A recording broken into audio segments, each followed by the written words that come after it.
What is going on, everybody? We are back, the ABJ Podcast with Dr. Ethan Wilde. Bring him in momentarily, but I want to just real quick get over some housekeeping. So make sure you guys check the links below for all things ABJ, whether it be social media, merchandise, ways to support. Also, High Tension Wrestling, which is newly acquired. Well, not newly, depending on when this airs. We've been holding it down for quite some time with the Wild LLC. Also, check the links below for all of my guest links. Follow them on social media or your. So, without further ado, let's bring in my guest, my new boss. My brought me into the High Tension family. Well deserved after many years flying this banner. Now we're here. We're doing big things. So without further ado, let's bring him in. Dr. Ethan Wilde. What's going on, sir? I want you to know that you need to change that cage match entry where you list yourself as a former Campeones de Ranas. Oh, okay. I'll fix that. My bad. Yeah. I fun fact, I couldn't even say it, so I didn't even know what I was putting at first, but I thought it looked cool, you know? What is it? I have a hard time with Spanish. It's a whole thing. It's a whole thing. Why do you think the tag teams are called Big Wood? I couldn't say anything else. So Big Wood it was. That's the hashtag. We use the hashtag to optimize our algorithmic reach via X. Yes. It'll get more clicks. So it'll get more click throughs. Calling it X just to be more villainous. Yeah, I love that. Awesome. So let's let everyone know who you are and what do you do? I am the well-read machine. I am the chief executive officer of Wild LLC. I am Capital. I am Punishment. I am Dr. Ethan Wilde. Love that. So I've recently been going back and doing some rewatches of the old Camp Leapfrog days. My partner Lily has never experienced any of them, so going back and rewatching has been such a gem. Going back and reliving those days. That's where we met. Was Camp Leapfrog. I came in about halfway through, and what a awesome moment in during a gloom time of the world and professional wrestling, where we were able to film at this location and really bond and meet new people and create some good art. Yes to all of that. And when I go back and I look at the old footage, I think three things. One, what in the world was that blonde mullet? Yeah. That's one. There's no accounting for that. Second is how I wasn't wearing form-fitting suit. I look at it and immediately knew it wasn't tailored. You look at the sleeve length, shirt to jacket sleeve ratio, things like that. Just, poor tailoring. And the third was that I wonder if the further we get away from Camp Leapfrog, the more absurd it looks to people to think everybody's outside. Why are they wearing masks? And not realizing that we were filming this in the middle of 2020. Well before, right in the middle of the pandemic, well before vaccination was a thing, when these were, there was real presumed danger and risk behind it. And I hope it stands as a testament to what a silly, fun, and occasionally foolish and possibly even incredibly stupid thing that we did, but how it also helped keep us, I think, grounded in reality. And at least having access to each other during that frame. Yeah, I remember watching the early ones. I didn't get in until Frog Sport and Heavyweights, but I remember watching it and just kind of shooting, Alex messages and just being like, man, I don't know what I got to do to be involved, but everything you're filming looks like it's so much fun, and everyone looks like they're genuinely having a blast doing it. Is there any moments for you that really stand out as for Camp Leapfrog that really stick in your brain? Maybe not a singular moment. There's a lot of moments that I think back and make me snicker, whether it's the mullet, being thrown in the pool, wrestling in a ring with a vinyl mat 34 minutes after being thrown in a pool, wearing the same outfit, sopping wet, slipping all over creation, nearly murdering myself, let alone Brad Rush, which sadly I did not. It's a lot of absurdities. I had an eye injury. I think that we had a tag team match, and I was wrestling in an eye patch, and that was actually somewhat legitimate, but my level of a customization with an eye patch was not. So I couldn't see anything. I hear that the kaiju wrestlers is the adage is you get vision or you get to breathe, but you can't have both. So I imagine that wrestling in an eye patch is maybe part of the way on to what that experience in kaiju is like.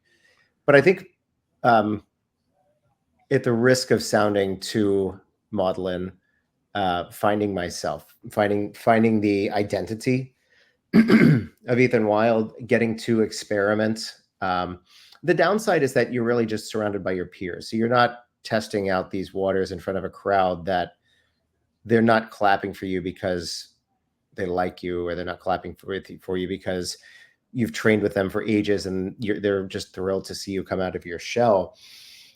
So not having that opportunity to try things in front of people who paid money and have every right to say what you're doing is the worst thing I've ever seen, or this is outstanding, and really workshopping, focus grouping some of those elements. I miss that, but without fail, everything about it was extraordinarily unique. Mm-hmm. Was that like the birth of that style of character? Is that something you were doing previous to Camp Leapfrog, or was that kind of like a place where you're really honing in of what you were going to do going forward? More of the latter. The name emerged like most great ideas I have to, just waking wide awake at 3 a.m, unable to sleep. Oh, here's a great idea for a move. Here's a great name. Here's a great principle. Here's a great idea for merch. And then you have to scramble upstairs and jot it down on paper. So I'd say Camp Leapfrog was the laboratory where that emerged. But in terms of what you see in my personality, this is an organic evolution. I don't want to be so passe, so blasé as to say it's me turned up to 11. It's what a terrible thing, because it is and it isn't. But what I will say is that narcissism, confidence, a sense of superiority, these were not hard stretches for me to come by. Yeah. Do you pull from something or someone when kind of creating a character? Do you kind of look at somebody or have an experience with somebody and be like, oh, okay, and then kind of pull from that to add to the character, or is, like how you said, is just kind of coming along and figuring out as you go? I think the answer is yes. The answer is yes, but I also don't know what. Right. I look like my background's in social science, so I'm by default a nurture, not a nature person, sort of ingrained in the training. And so anything that I believe, anything that I perceive as true of any person, any human being, is ground in the experiences you have growing up. And so I'm not going to come to conclusions based on things that I haven't seen. So what I observe and what I draw from, absolutely a part of my upbringing. And this is a stretch, but for instance, I remember growing up and I would watch like the old Bond films, like the classics. Roger Moore, who's the other one, everyone's favorite? Roger Moore. Connery. Yeah, Sean Connery. And sort of that sense of, here's somebody who's worldly, intellectual, well-dressed. He's not dislikable, right? He's desirable, he's admirable. And an element of that, but also, I suppose I'm struggling to think of where elements of, say, the pompousness come. I've heard a lot of comparisons to, say, crypto/tech bros or current owners of electric automobile manufacturers and or dreadfully named social media websites. And there's zero intent in any kind of similarity whatsoever. If it happens, it's organic. If it happens, it's absolutely an accident. So there's at least one influence that is deeply, deeply unintentional. It does happen. It will probably continue to happen. it's the dangers of swimming in the same lane as that person does. Yeah, absolutely. So we'll kind of rewind here. When did you fall in love with the world of professional wrestling, and when's your earliest memory of it? I was talking about this at the offices. I was in the elevator and I heard somebody on a team that I'm not on. I heard the phrase, and I even had my headphones then, but I still heard somebody say WWF Tag Team Champions. And so I, of course, interjected. I said, "What are you talking about?" And they were talking about wrestling. And so I relayed the story of when I knew it was important. It was going to be a fundamental and unflappable part of my life. Had TV on Saturday morning, cartoons were over, wrestling was on. I saw Demolition. I thought they had the coolest, I still think they have the greatest theme of all time. Rick Derringer, Eat Your Heart Out. Best theme, face paint, leather with spikes. They were heavy metal, punk rock, Road Warriors personified. And I was watching it just enamored. I had no idea what I was seeing, but I knew it was neat. My mom walks by. Without missing a beat, she says, "Turn that S off," verbatim. It's exactly what she said. And that, look, let me be very clear. Don't tell me not to do something. It's not a stretch. Like if I tell you, "Hey, guess what? I'm a contrarian," you're not going to be shocked. So if you tell me don't watch something, don't try something, don't do something, guess what? You've guaranteed it's going to happen. And so it was that moment. Turn that S off. And I realized I'm on the cusp of discovering something incredible here. And so I'm gonna stick with it. I'm gonna commit to it. And sadly I did. Yeah. I actually got to host a Q&A with them randomly. I showed up at a con and they're like, so everyone who bailed, like that was supposed to host the Demolition like Q&A meet and greet breakfast thing they were doing. So they're like, "Do you want to host it?" And I was like, "Me and BP." And I was like, "Can I also film it?" And they're like, "Yes." And I was like, so I like hosted a Q&A with Demolition. It was the coolest thing ever. So what type of kid were you growing up? Were you always into sports? Were you a theater-minded kid? And how did that translate later on into stumbling into pro wrestling? I was a weird kid, I suppose, like a loner, a nerd. I voracious book reader, love to read books. I read encyclopedias. Like I read them from front to back. A little too revealing, perhaps. The well-read machine. Yeah. A little bit social. I didn't play sports much. I was terrible at sports as a kid. I tried baseball, terrible at baseball. Tried soccer. I liked kicking things, but I didn't understand and I didn't express any interest in the strategy of kicking things. I just wanted to kick things. Basketball, I received what I will tentatively call a Road Warriors pop at the gymnasium at Blessed Sacrament Elementary in Fort Mitchell, Kentucky, for the one basket that I scored in my 8th grade year. Because there was this, "Oh no, here we go again. Guess who's got the ball?" I shoot it, it goes in, and yeah, Road Warriors. Because everyone goes nuts. right. And I think it was the only 2 points I scored that entire season. And maybe one other. But if then, it was probably a free throw. So 3 points on the season.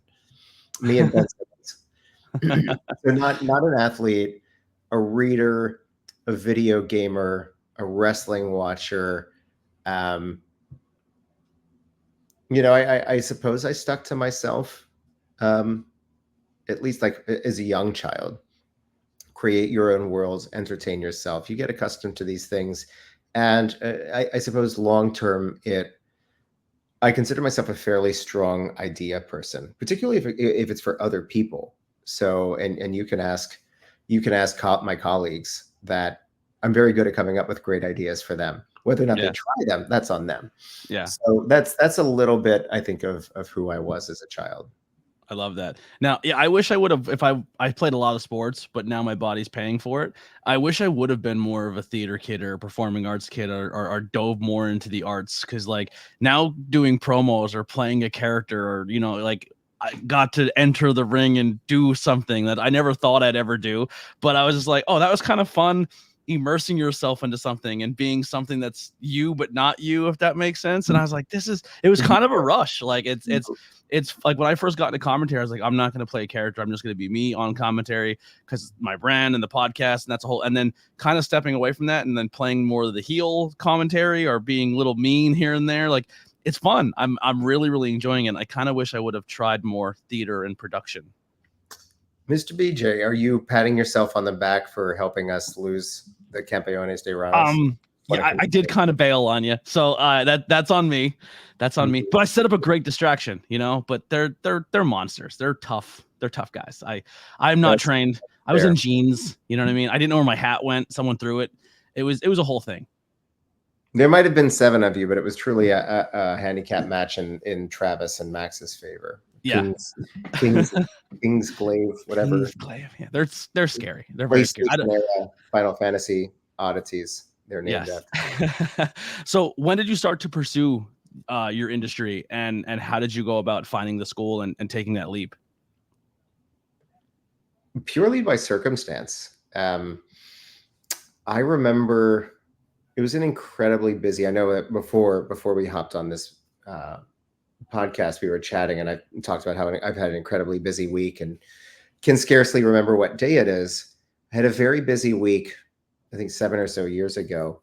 And I think I went up to New York for the day for work, came back, based out of Philadelphia at the time, went up to New York for work. I think I flew out to LA for a job interview, turn right around and come back. It was 6 hours, leave at 6 a.m., land at 9 a.m., get a car to the studio, 8-hour interview, red eye home. So land at 7 or 8 a.m. So 24 hours later, back here, drive up to work, which was an hour and a half each way, work all day, come home.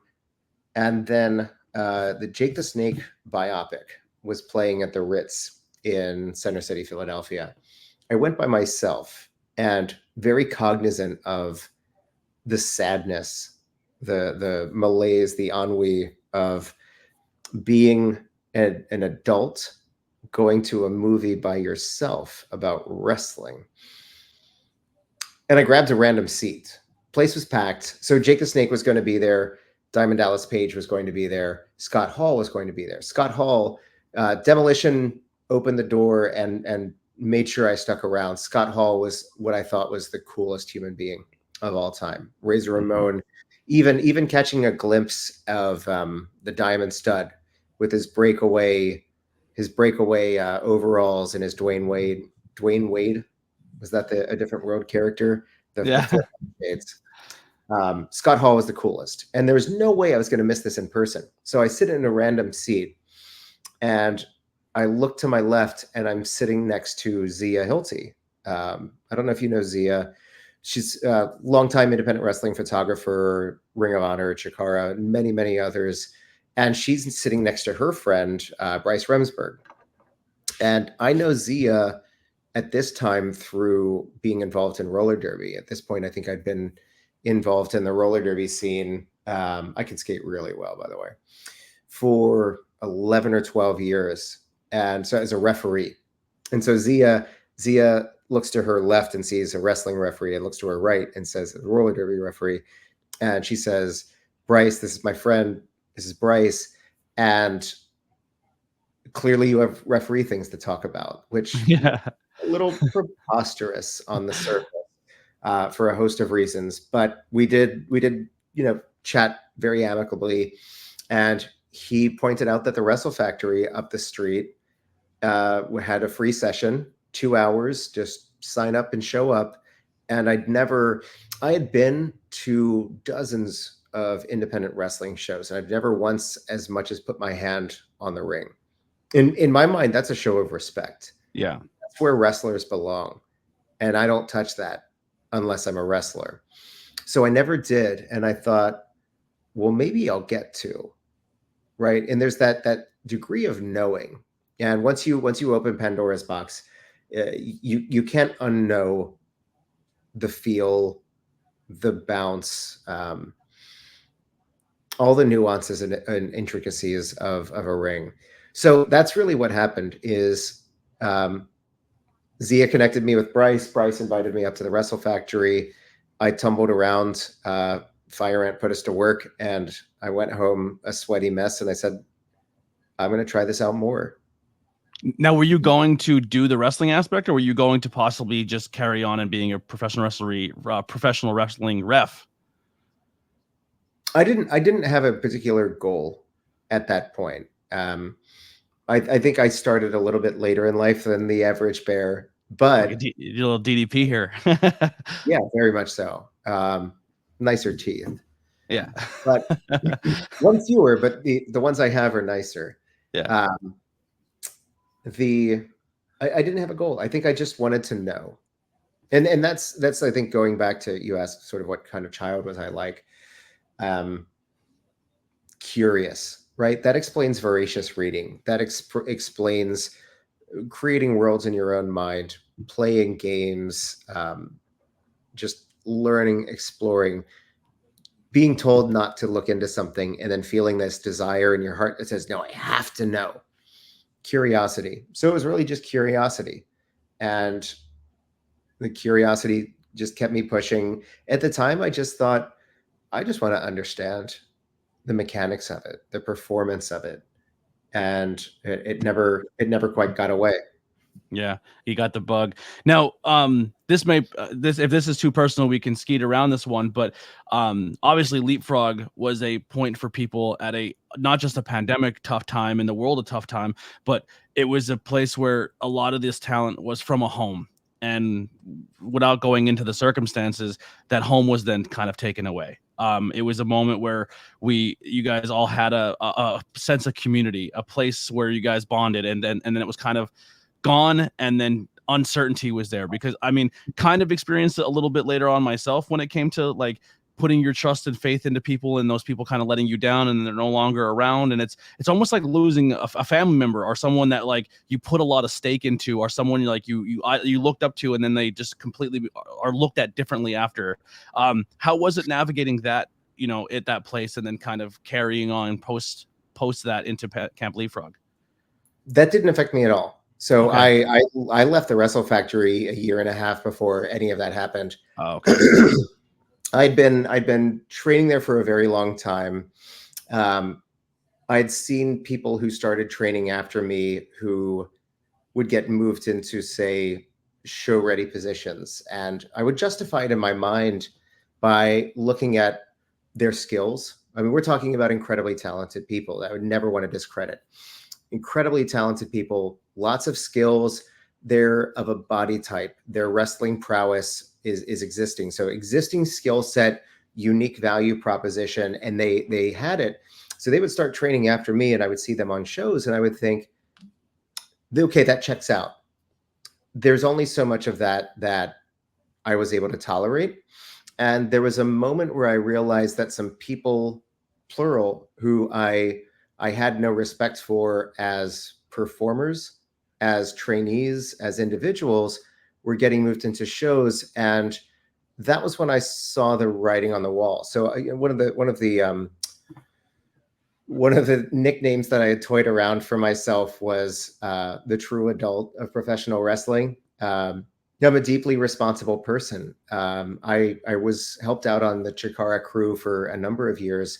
I missed one show, and I remember giving 9 months notice on missing that because I was going across the country for a friend's wedding, my best friend's wedding. And I was his best man. Mm-hmm. That was the level of commitment that I gave to that company. And when I saw people get opportunities, again, who started after me, I would justify it, and I could justify it until I couldn't. So when Chikara shut down in 2020, I was gone for a year and a half at that point. So I had no trouble navigating that space at all because I didn't have to. I was long gone at that point. Where did you transfer to? Is that where you went to the dojo? Yep. Yeah. So the Wrestle Factory, So my mechanic is up in that part of Philadelphia. So I had to go up there maybe a month ago, and I was shockingly there was no traffic on 95. A Christmas miracle to be sure. And I thought I've got to kill a couple minutes before the mechanic opens. And I drove down Wingate Street, and I saw that it was still painted up to look like the Wrestle Factory. And I thought, huh, it's still painted up to look like the Wrestle Factory. And then just continued on to the mechanic and dropped my car off. And $450 later, the engine light is no longer on. So that's good. I appreciate that. So it's maybe a 10, 15-minute drive. And the dojo is a little bit longer than that, but not much. It's incredible the wealth of schools in or near the Philadelphia area. You have the Worldwide Dojo, Cheeseburger, Preacher, Eli Isom shows up, other guests show up on occasion. I'm sad that I was in New York the other day for work. I missed Willow Nightingale. I missed Penelope Ford were up there training. Like what I'm such a Willow mark. I love Willow. Yeah. Another Camp Leapfrog. That's where I met Willow, was at Camp Leapfrog. True. That I think, having previewed your questions, some of her epistemic worldview will come up a little bit later. Yeah. So the dojo's close by, the Monster Factory in Paulsboro, Combat Zone in South Jersey. There's a lot of opportunities. They're all a little bit different. And Berger and I were talking. We had a very long road trip on the way back from Route 33 Wrestling in Spencer, West Virginia, Saturday night. And I adore the fact that he's a tough trainer, but he's a kind person. And trainers, the skill set and the personality, right, have to achieve a level of awareness of the people who you're training. And I've known this man 5 years now. I think I've seen him angry twice. And I've personally thought he's probably had 6 or 7 dozen true opportunities to be angry, and he never is. The amount of patience and grace that he shows towards his trainees and welcoming of guests. You know, if you've got Willow Nightingale showing up, if you have special guests training on Monday nights, you know, that would surprise you, then that speaks to the kind of human being you are, both as the quality of education you get, but also the kind of person that he is. And some of that, I think, speaks to the legacy of the Ring of Honor dojo that he came through. So that's where I am. I continue to train with Cheeseburger. I continue to train with Preacher. And like I said, I'm glad that you messaged me, even if this might be airing 6 years into the future when we've been owners of High Tension Wrestling. We're celebrating our 7th anniversary. Yeah. You know, I was planning on going to train with Preacher tonight, but I'm glad that you reached out and reminded me. What were the beginning stages of finding yourself in this business, and how was it navigating? I know a lot of people, when they go to a wrestling school, they try something new, they usually go with a friend, and then like the friend backs out, and then they're kind of by themselves. But like to me, hearing that story of just kind of entering that world blindly, completely alone, is like inspiring to me, because I don't, like, a lot of people kind of need their handheld to try something new for the first time. Like they need that nudge, or they need that, like, let's go together. Like, but it's just insane to me that you enter this world of professional wrestling not really knowing much or knowing people, and just walking in the door and giving your body up essentially to another human being. Well, I mean, you're absolutely right. I was talking to some of my teammates at work. So the team that I manage at work, and I was telling a story when I was 19 years old. Was a miscreant, undergraduate, couldn't care less, just drinking all the time, a miserable wreck of a human being. And I was working at a pizza restaurant, a pizza chain in the Cincinnati area. And they made me like a manager, which, no kidding, $8.25 an hour to be a manager. Killing it. Yeah, not quite as financially well off as I am these days. But at one point, and I'd grown up working in the back of the house, you know, make food, you can smell bad, you can listen to whatever you want, you can yell and curse at people, you can flail knives around, you can disappear and smoke cigarettes. It's great. for the time, Yeah. to be very clear.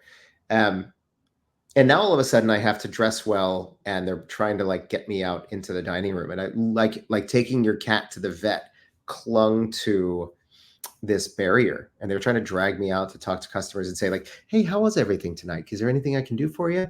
And in hindsight, yeah, I think that it felt artificial, because I frankly don't care if their pizza was good or not. Yeah. But incidentally, I didn't last long as a manager. But to me, it was interesting, as I'm not an extrovert.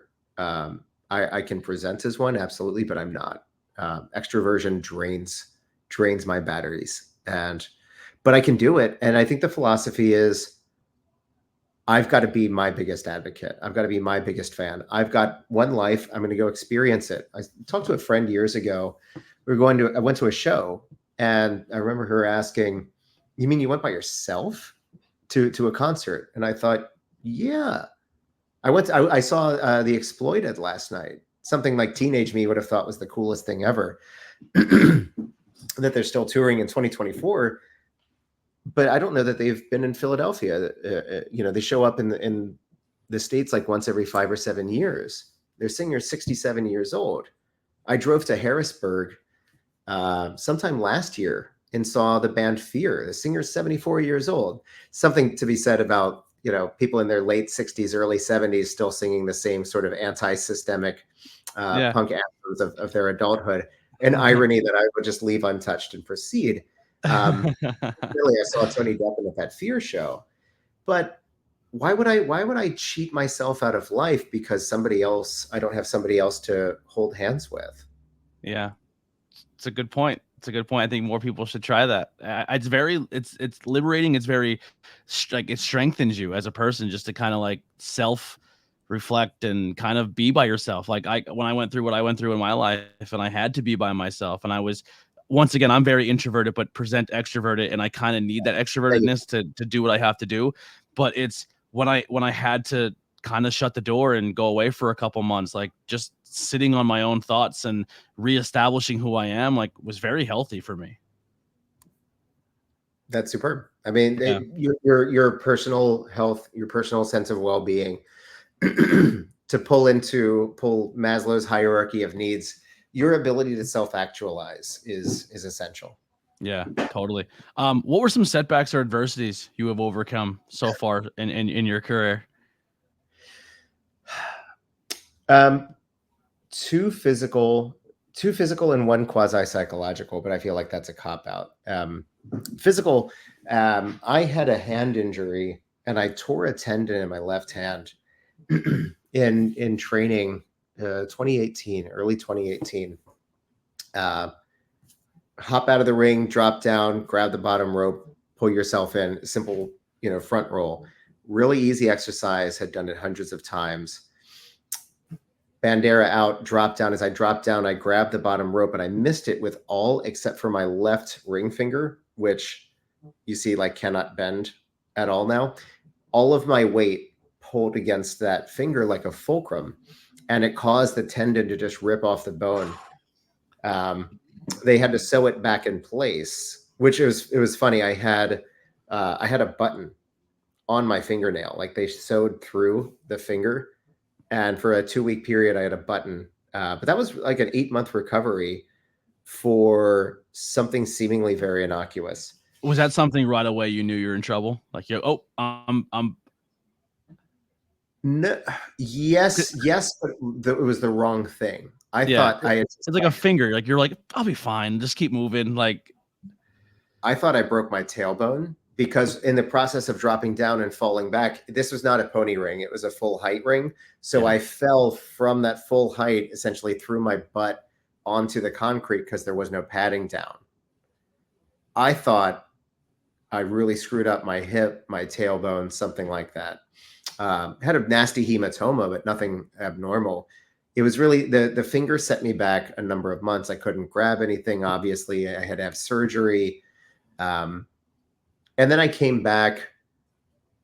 When I did come back, about 4 weeks after coming back, I fractured my right hand. And so that set me back like another 2 months, 3 months, something like that. So Yeah. 2018 was a wash. And I think like the psychological setback, I'll be completely transparent that there is a degree of, I know that respectfully, influencers and people who are online like to joke about this idea of being paid in exposure or having access. And as a person who should value their financial worth, you have every right to reject this concept of exposure and demand compensation for things. So please don't mistake what I'm about to say for that. There is a modicum of cultural capital that at the time and even today comes from having performed on a Chikara stage. I never had that opportunity. I never was offered that opportunity.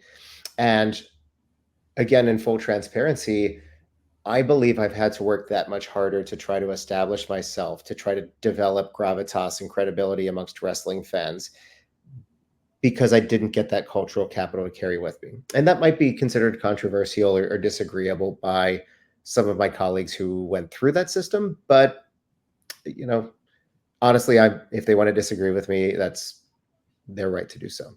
Yeah.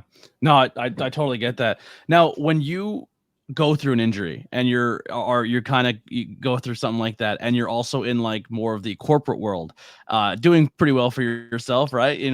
Killing it there, traveling, and then you go to work and they're like, what, like, you're here, like, why are you risking your body and your life to do this art? Like, or they probably don't see it as art, but how do you navigate that in the professional world and then introducing the professional wrestling side of things as well? So one of my teammates' last day is tomorrow.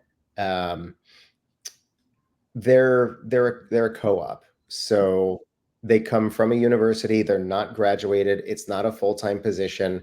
It's part of a business school program. Let's put you in the corporate world for a short period of time. It's been a really exciting experience. Taking somebody who's like, they're not even graduated yet, so putting them into a corporate environment, socializing them to the speed that business works at, the lexicon, the terminology, the way that people speak, the needs they have, how you put together PowerPoint decks, how you're expected to do these intense data analyses, or like connect with other stakeholders, cross-functional teams, share results with the C-suite. It's incredible. I could not imagine myself at that age accomplishing that with any level of maturity. And I'll say that my co-op is very good, and sad to see them go. But as we were chatting, and in fact, we sort of had a end of term review today, where I was going through sort of my general feedback, and I said, and this is advice I'd give to anybody, is always show up as your full self. Always be unapologetic about who you are. It doesn't mean that you have to be loud. It doesn't mean that you have to be obnoxious. But what it means is that if you believe in something, or if you feel the need to stand up for yourself, that you should. And if that ever feels challenged and you ever feel pressured to not be yourself, you're in the wrong place. And you need to figure that out for yourself. Do I try to be this way? Do I hide who I am? Do I stand up for who I am, or do I find another path? Really, those are your choices. And of course, nobody wants to pick the first. Nobody wants to hide who they are. But maybe there's an opportunity to change, and maybe there's an opportunity to grow. And that's when this came up in the context of the co-op, because this is a very young person, again, not even a college graduate yet, but they displayed that. We would talk very transparently how they felt about things, what their skill set was. And I'll never not respect that, because I would never want anybody to show up as anything but who they are. And so that's kind of my advice. It's not this, smarmy, take it or leave it, I'm going to tell you how it is, and just might be gripey. No, it's just, I want to know who you are as a person. And again, it's a matter of trust and respect.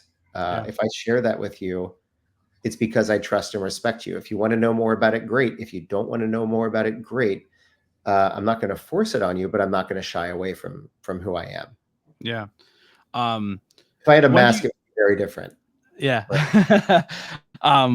when do you feel like you hit your peak, or have you not hit that point yet?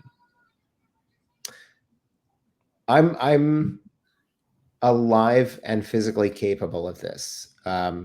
Peak to me is moot.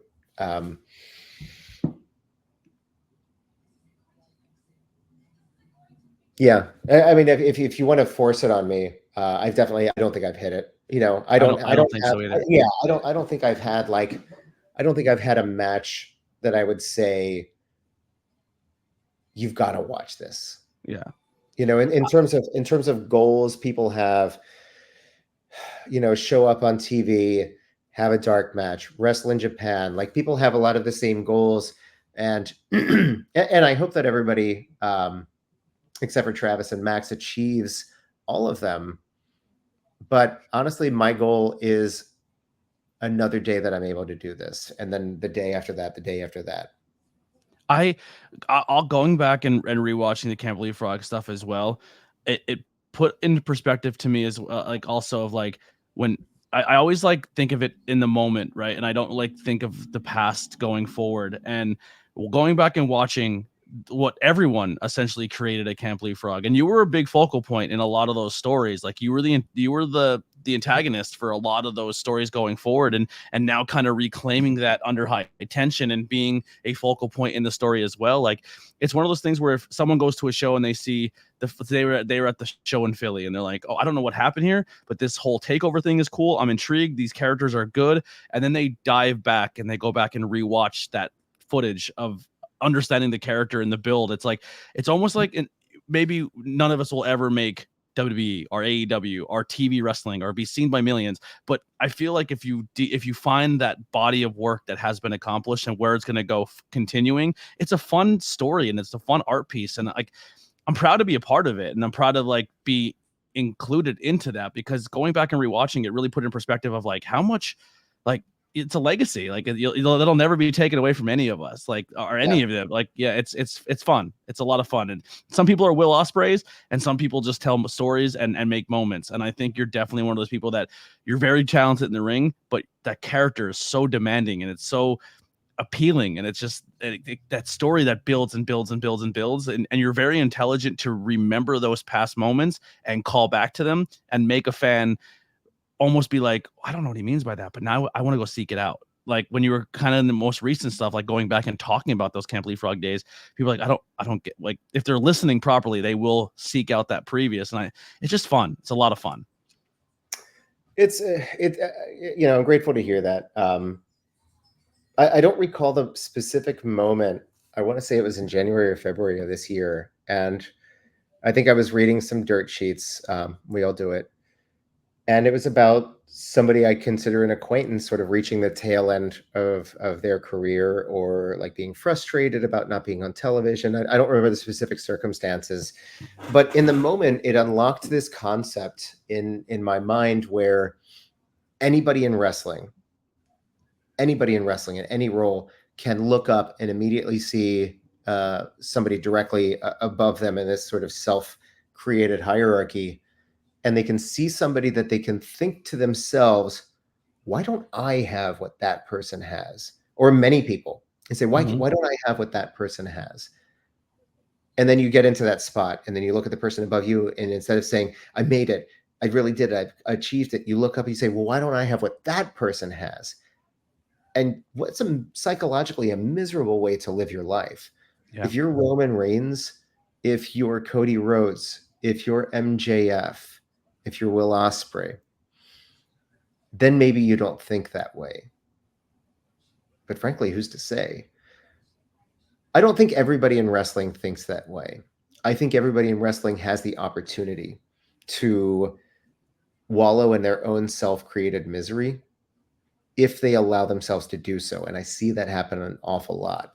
So I received a message out of the blue from somebody who I respect a few weeks ago. And they said, you know, I think it's really cool that you're showing up in these other promotions and you're this focal point of high tension. And I really needed to hear that at that point, because it really reinforces that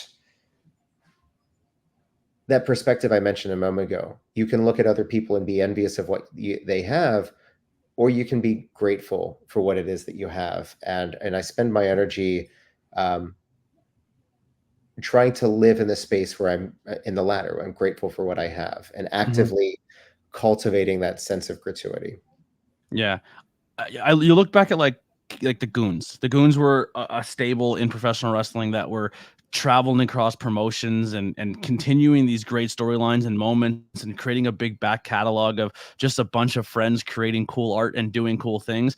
And the Wild LLC obviously started like here and then kind of forming into this Wild LLC and having the members that are in it now. And you look at, I look at it and I go like, this is like an unsung all-star team. And whether people may not know it or not yet, like there's really talented people involved in this team, in this group. And I think it's just the beginning. Like I kind of like quoting Triple H, just like we're only in the third inning right now. Like there's a lot of baseball to be played here. And it's so fun that it can go from like these disgusting heels to possibly like Disgusting. because yeah, sorry, not disgusting heels, but heels nonetheless. But I also see like there's comedy aspects to it, and there's so many different variables that this team can take it because of the talent of the people in the group. And I'm excited to see where it grows, and I'm just pumped. Like it's a lot of fun. It's just I really I love this team. It's a fun team, and I can't wait to see where the story continues. I think on the comedy bit, I don't know that he knows this. I think I've only seen him in passing at an airport once in like the last 5 years. I was training with Chuck Taylor one day, and he talks to himself like he tweets, like his very self-deprecating soliloquies. I think, and is in that moment in training where the person who's training is doing the thing where they're sort of talking themselves through what is the next exercise that we're going to entail. And so he's sort of shadow boxing to himself and, you know, mouthing words under his breath. And then he throws his hands up and he says out loud, "Doesn't matter anyway, wrestling's stupid." But in a very Chuck Taylor kind of way. So it's a little just goofy enough. It's not like a worrying level of self-deprecating. It's a little goofy. And I will be very honest, that moment unlocked, he's responsible for I think two lessons that I think unlocked wrestling, how I think about wrestling. Accepting that wrestling is stupid. Yeah. In concept, in principle, and execution. And I mean this with no disrespect for the challenge of the craft, how hard people work at it, which I think a lot of fans have no concept. Wrestling fans know more than they think they do and less than they think they do. And actual professional wrestling is an alien world to them. But when you accept that it's stupid, it unlocks a willingness to stand out, to perform. I think it's that theater kid that you were talking about earlier, that if you don't realize that it can be goofy in the right doses and at the right times, you're going to be locked up. You're going to be quiet. You're going to look like Dean Malenko, or I'll pick Chad Collier. Chad Collier was like a Midwestern guy from the mid-aughts, outstanding technical wrestler. I wish he would have made it, but he didn't, because from a performance standpoint, he didn't really do goofy stuff. He performed like Dean Malenko, but with not as much charisma. And okay, so maybe that didn't sound respectful. But if he had, I think, understood that there's like this goofy element, he could have been, I think, an excellent performer, certainly in early NWA TNA or other promotions that came out of WCW. Accepting that wrestling is goofy, is stupid. And I mean that, again, it's not a disrespectful thing. It means that a willingness to do different things, to think outside the box, to not be constrained by tough person fights another tough person. And that those are the parameters that you cannot step outside of. Mm-hmm. I mean, that embodies my favorite wrestler on the scene right now. Like that's Orange Cassidy. Like, yeah, like that's essentially like, and when people say they can't understand his character, it's like, it's almost like talking to a Rick and Morty fan. Like, are you laughing at the jokes because they're deep? Are you laughing at the fart jokes? You know what I mean? Like it's you're not understanding it at the deep level of like the level of what they're trying to accomplish in their art. And that's essentially Orange. Like wrestling, like kind of that same, and I mean, they're buddies, him and Chuck, but like wrestling's kind of silly. Just have fun with it. He's insanely talented, but his character is like doesn't always take himself super serious, but when he does as a character turn it on, like I was at AEW last night. He was fighting Jericho, and normally he comes out, hands his pocket, really sloth, you know what I mean, like slow. But there's a feud there. They hate each other, so he immediately run in, shot a double, and start beating him up. And it immediately was like, oh, Orange is here to fight tonight, and it's you almost gear yourself to a different character. He double like Jericho. Kinda, yeah. Like, well, no, they start off with a lockup, and then and then he kind of like double legged him, and then full mounted him. But it was like. But he didn't start off his normal slow style. He just kind of like, I don't like you, I'm going for you, which is I like when he kind of hits that gear as well.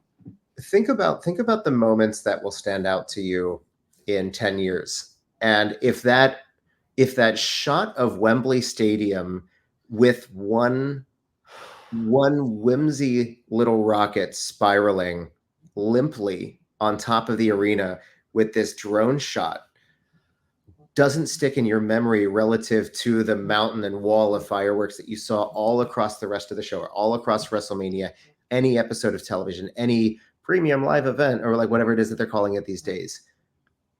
That's going to be the moment that sticks out in your head this year. It's so different. It's so unique.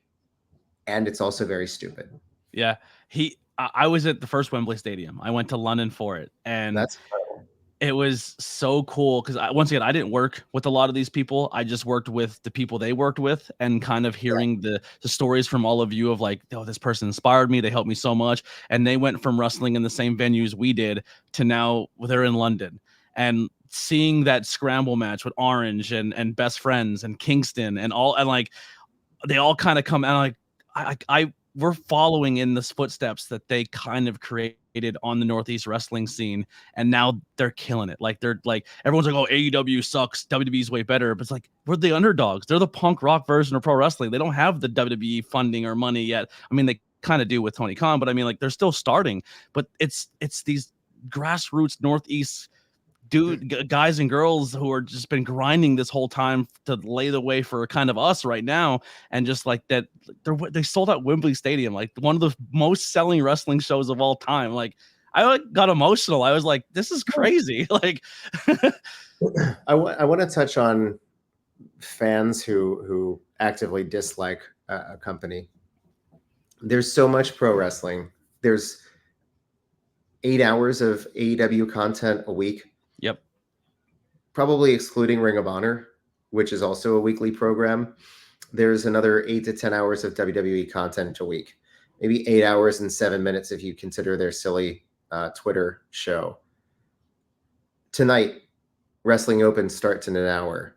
Every weekend, IWTV is showing dozens of hours of content. And then there's independent wrestling. There's great independent wrestling in the Northeast.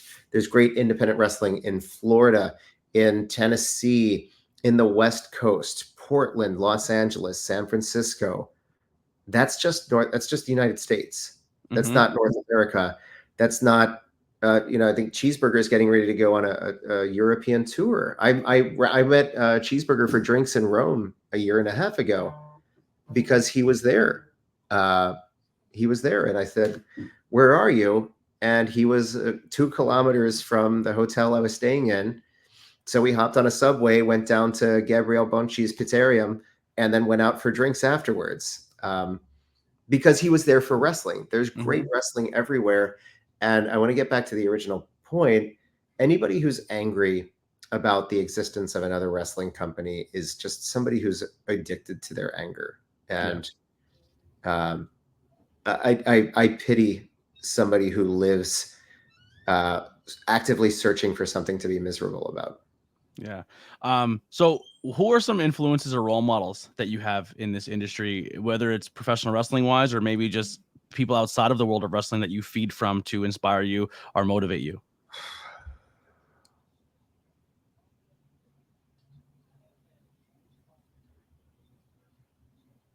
In no particular order, I would say Bourdain, myself, and probably Willow. That's a great list. It's a great list. Willow. Oh my God. Yeah. I hope she wins the world title, but what's her saying? It's not like life stinks smile anyway. It's I forget what the first part of it is, but it's sort of like, here's here's something to be upset about, but like smile anyway. And I don't do that. Like that's not me as a person, but like as an aspirational belief. Bourdain is somebody, Bourdain, and I say, okay, hybrid, Bourdain and John Waters at the Okay. same time. So similar philosophies, but from different angles. Bourdain found the common humanity and beauty in the world in every corner, in accepting, trying, respecting, and relishing all the differences that are out there and how beautiful they are. John Waters was similar. He wrote a book called Role Models, which is shockingly enough about the people who identify as role models. And some of them are people that you might expect, such as the designer and owner of the fashion house Comme des Garçons, right? It's like rich people being connected with rich people. But then he's got a chapter of like a 50-year-old stripper / bartender from a lesbian bar in Baltimore. Yeah. And he means no irony. He means no disrespect. He is incredibly sincere in finding the beauty in everyday things that might be upsetting to Americans' cultural sensibilities. If you've seen any of his movies, it's not a stretch to think that that's the case. But there's beauty to be found, and relish the time that you have on this planet. Find that beauty, be grateful for it. And I think that sort of gets to like the Willow aspect, which is, I'm just butchering it. It's, like life stinks or whatever it is. Like smile away. It's not life stinks. I know it's definitely not that. Yeah. I've never experienced, I was always one that, like, when it comes like it's more of a metaphysical realm of the world of like energy and feeling energy and being like soaking in energy. I always thought that was kind of corny until I met Willow, because when you're in her presence, she has a different energy about her, and she changes the dynamic of the room even before she performs. Like, she just has this aura about her, and then when she hits the curtain, it's contagious. Like, she comes out and she's clapping and she's smiling, and it immediately the energy of the room changes. And maybe I'm just crazy by feeling this or experiencing this, but I've talked to other fans of hers and they agree with that as well. And it's insane to see her do that in smaller independent shows, and then her music hits in AEW and she's doing it in front of an entire arena, and they're experiencing that as well. Like, I was at AEW last night wearing my Willow shirt, seen another Willow fan, and just bonded over how contagiously positive she is. I'm like, oh, I'm a huge fan of hers. You know what I mean? Like, it's, I strive to hit that level of just being a light in a dark room, if that makes sense. There has to be, so it's nothing matters. It's nothing matters. Yeah. Smile anyway, not life sucks. I got that colossally wrong. Yeah. Right. But I think that the common thread across the three of them is to just find and embrace the beauty. Because there's plenty that can bring you down if you let it. But we're all here for a limited time. So why would you spend your time doing that if you have an alternative option that can bring you joy? But I think, Willow's also a great example, like as a strong woman and setting that example. I think having a different flavor of professional wrestling, go back and watch the 80s, setting aside the fact that, most women's matches in the 80s were a novelty. And before that, heavily regulated. Wrestling in the 80s and the 90s, there's a certain universal flavor of screamy guys screaming at each other. You needed to have a hoarse voice. You needed to spit chaw down your chin like Stan Hansen, or throttle Mean Gene's neck like Andre. You need to talk incoherently like Hogan or Savage or Warrior. Charismatic incomprehension got you very far. But there was nobody who said, you know what, I'm just happy to be here and I'm going to try my best. There is a portion of the audience that I think is tired of gritty, is tired of dark. They've seen too many things that resemble, Christopher Nolan's Batman trilogy, and don't get on some tangent about how it's a marvelous program. Like, I hate it. It's okay. It's okay. Yeah, okay, but at best. It's gritty and dark, and then they brought it back, and it was whoever the other guy was. I'm a huge Batman fan, and people get so mad at me when I say I don't like the Nolan movies. Yes, they're perfectly cromulent. They're fine movies, but they're not. I don't like them as a Batman fan. Yeah. So incidentally, I started reading comics about 7 months ago, Really? and I never really had read them before, other than like a little Tales from the Crypt as a child. And I've been reading Dick Tracy. There's a pure sunk cost Yeah. fallacy. There's a pure sunk cost fallacy to Dick Tracy now. And so it's a total reboot, and there's blood, and he swears, and characters die. And I'm just curious where they're going. I'm not enjoying it because does the world, does the artistic and cultural world truly need yet one more thing that's dark and gritty? Yeah. The world that we live in is dark and gritty, and it's mean and it's spiteful. That's why somebody like Willis succeeds, is that if we believe wrestling is escapism, we want escapism to make us feel comfortable, not always to terrify us, not always to thrill us.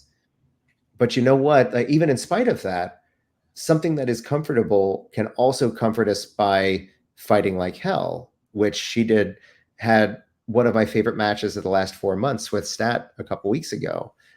Just an incredible match. But I think, Her from a and wrestling, Athena is probably the best women's match I've ever seen in the history of our business.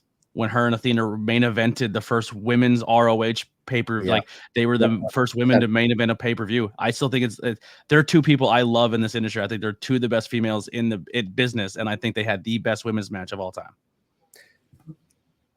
yeah. And I think I'll credit Cheeseburger again. Like I said, I've seen him have at least 75 opportunities to be fuming mad, and he's only ever really taken advantage of that twice. Yeah. So there's something about being above it all, or being willing to find the joy no matter how hard opportunities get, no matter how down you are, to try to lift somebody else up. It's pretty essential. Granted, I do none of those things, but you were asking about more admiration and inspiration. Yeah, I wish I could be at that level as well. Totally. There are people I definitely look at to as well.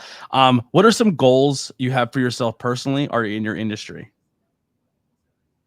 Stay alive and make money. All right. I love that. Short and sweet. And then outside of professional wrestling, we kind of touched on reading and kind of getting into books and stuff, video game wise, even. What are some interests or hobbies you have outside of professional wrestling? I game a little bit. I collect records. Okay. Like everybody in wrestling has their own flavor of nerd. So I collect records. I really enjoy going to shows. Like I said, I saw The Exploited last night. Am I going to somebody this week? Went to a wonderful metal festival in Montague, Massachusetts. Got to see Prong, Bongzilla, Witching from Philadelphia, a bunch of other metal bands, and circumstantially ran into an old friend from roller derby. He's like a Montreal guy, but he was in the middle of Massachusetts for no reason. Hadn't seen him in 7 years. So like going to shows, like traveling. So taking December off, gonna disappear and go abroad for a little bit. Do some hiking, do some backpacking, eat some cheese. Try to speak a few languages that I don't know. I love that. What are some words of encouragement? I know you have a bunch of good gems throughout this podcast of just that I really enjoyed, but words of encouragement for a beginner, whether it's even in this industry or just trying to chase their dreams in general. I have a poster. Shame to admit I bought something off of an Instagram ad, but I bought a poster, a screen print that's hanging on my wall at my office. It's a photograph of Hayao Miyazaki, the Studio Ghibli guy. And he's sitting there, and he's sort of blithely holding a cigarette with a lilted hand. And the translation below is from a documentary about his filmmaking. And there's this fascinating juxtaposition where Miyazaki makes these gorgeous full-length feature pics, vibrant colors, beautiful characters, joyous life, lush escapes. Everything's vibrant and wonderful. And he is a cantankerous, miserable human being, ashamed of his own sons. He went into retirement, and his son took over his film empire. I can't remember his son's film, but Hayao hated it so much, he came out of retirement, and he's still making films. And it's like 3 films ago. He is a cantankerous human being, also something I admire. And contrast that with Junji Ito, who has written like Tomie, Uzumaki. I can't think of any others. I think those are the two that I've read, which are some of the most visually upsetting, just incredible manga of the last decade or so, the limited that I've read. And he's writing these horror books with just visuals that make your stomach churn and look away. And he's a joyful little cat guy. He has a book about his cat and how much he loves his cat. And so I adore the study and contrast between those two. Anyway, I've gotten taking the scenic route to the point. This poster of Miyazaki, he's sitting and he looks exasperated. He's got a cigarette in his hand. And the quote below says, "Everything in life is a hassle. People ask me, well, why don't you quit? To them, I say, shut up." Simple. I love it. Yeah. Shut up. Just everything in life is a hassle. Why don't you quit? Shut up. And the last one here. What are you grateful for, and are you currently happy?